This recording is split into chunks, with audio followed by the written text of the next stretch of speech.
নমস্কার বন্ধুরা, আশা করি প্রত্যেকে খুবই ভালো আছেন। আমি আবারও চলে এসেছি আপনাদের মাঝে নতুন স্বাদের একটা রেসিপি শেয়ার করার জন্য। বন্ধুরা, আজকের রেসিপিটা কিন্তু একদমই সহজভাবে আপনাদের মাঝে আমি শেয়ার করব। আশা করছি প্রত্যেকের খুবই ভালো লেগে থাকবে, তাই একটু স্কিপ না করে শেষ অবধি সঙ্গে থাকুন। বন্ধুরা, সামনেই কিন্তু আসে জন্মাষ্টমী। আর এই জন্মাষ্টমীতে কিন্তু আমরা ননী গোপালকে বা আমাদের ছোট্ট গোপু সোনাকে আমরা কিন্তু এই রাবড়ি রেসিপিটা অবশ্যই নিবেদন করতে পারি, কারণ প্রভু শ্রীকৃষ্ণের বা ননী গোপালের কিন্তু বা ছোট্ট গোপু সোনার কিন্তু খুবই প্রিয় একটা রেসিপি। তো অবশ্যই বন্ধুরা, এই রেসিপিটা কিন্তু এই সামনে যে জন্মাষ্টমী আসে, জন্মাষ্টমীতে কিন্তু আপনারা বানিয়ে ভোগ হিসেবে নিবেদন করুন। আশা করছি সবার খুব পছন্দ হবে, কারণ আমি খুব সহজভাবে আজকের রেসিপিটা কিন্তু আপনাদের মাঝে শেয়ার করে নেব।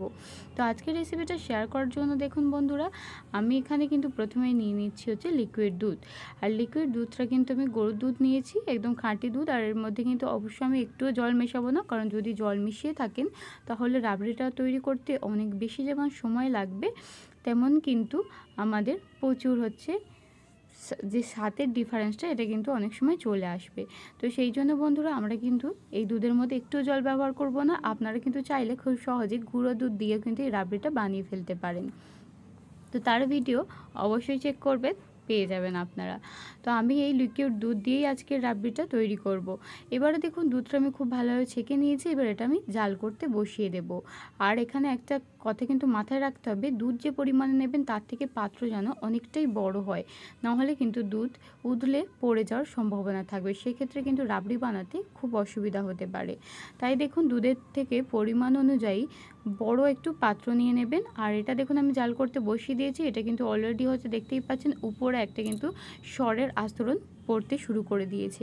ঠিক এভাবেই কিন্তু আমাদের একটু হাতের সময় নিয়ে ধৈর্য নিয়ে কিন্তু এটা বানাতে হবে, কারণ রাবড়ি বানাতে কিন্তু একটু ধৈর্যের প্রয়োজন রয়েছে। এবারে দেখুন, এই পর্যায়ে আমি কিন্তু দিয়ে দিলাম ক্যারামেল। যে চিনির ক্যারামেল আমি তৈরি করে রেখেছিলাম, চিনির ক্যারামেলটা দিয়ে দিয়েছি। আপনারা চাইলে চিনির ক্যারামেল না দিয়ে এই পর্যায়ে চিনি কিন্তু ব্যবহার করতে পারেন। যদি ক্যারামেল দেন তাহলে কিন্তু রাবড়ির দেখতে যেমন সুন্দর হবে, তেমন কিন্তু সুস্বাদু হয়ে তৈরি হবে। একদম পারফেক্টভাবে কিন্তু আপনারা রাবড়িটা তৈরি করতে পারবেন। তো আপনারা চেষ্টা করবেন ক্যারামেল দিয়ে দেওয়ার। তো দেখুন, ক্যারামেল দিয়ে দেওয়ার পরে খুব ভালো করে মিশিয়ে নেওয়ার পরে আবারও কিন্তু এটাকে আমি ঠিক এভাবে কিন্তু হাই আঁচে দিচ্ছি। আর যখন খুব ভালোভাবে উতলে যাচ্ছে, একটু মিডিয়াম আঁচে করে দিচ্ছি। রাবড়ি বানানোর সময় কিন্তু আঁচটাকে একদম লো করা যাবেই না।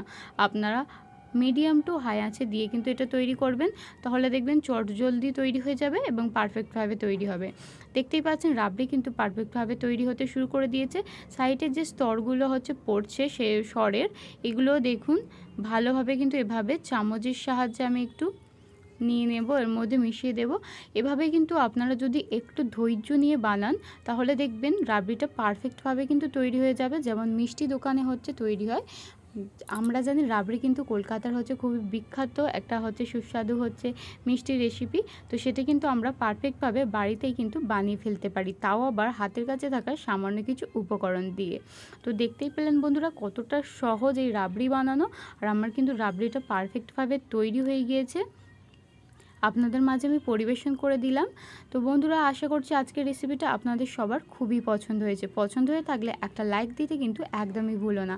আর আমার চ্যানেলটা সাবস্ক্রাইব করে পাশে থাকতে কিন্তু একদমই ভুলো না বন্ধুরা। আর অবশ্যই আপনারা কিন্তু এই রাবড়ির রেসিপিটা আমাদের গোপু সোনার কিন্তু এই জন্মাষ্টমীতে অবশ্যই ভোগ হিসেবে নিবেদন করুন। গোপু সোনারও কিন্তু খুবই পছন্দ হবে, কারণ গোপু সোনা বলুন বা ননী গোপাল বলুন বা প্রভু শ্রীকৃষ্ণ বলুন, সবার কিন্তু খুবই পছন্দের রেসিপি এই রাবড়ি। তো রাবড়ির রেসিপিটা কিন্তু এই জন্মাষ্টমীর ভোগের থালি থেকে একদমই বাদ দিও না বন্ধুরা। তো অবশ্যই এই রেসিপিটা ট্রাই করো। আর আপনারা কিন্তু এমনি সময়েও বাড়িতে কিন্তু ছোট বাচ্চাদেরও এই রাবড়িটা পরিবেশন করতে পারেন বানিয়ে, বা বাড়ির বড়দেরও কিন্তু পরিবেশন করতে পারেন। আশা করছি প্রত্যেকের খুবই পছন্দ হবে। তো বন্ধুরা, আজকের এই দুর্দান্ত রেসিপিটা কিন্তু আমি এখানেই শেষ করতে চলেছি। তো দেখা হচ্ছে নেক্সট ভিডিওতে। অবশ্যই বন্ধুরা, আমার চ্যানেলটা কিন্তু সাবস্ক্রাইব করে অল বাটনটা প্রেস করে রাখতে একদমই ভুলো না। আমি যখন এরকম নিত্য নতুন রেসিপি শেয়ার করব, সবার আগে নোটিফিকেশান আপনার কাছে পৌঁছে যাবে। সবাই খুব ভালো থেকো, সুস্থ থেকো। দেখা হচ্ছে নেক্সট ভিডিও।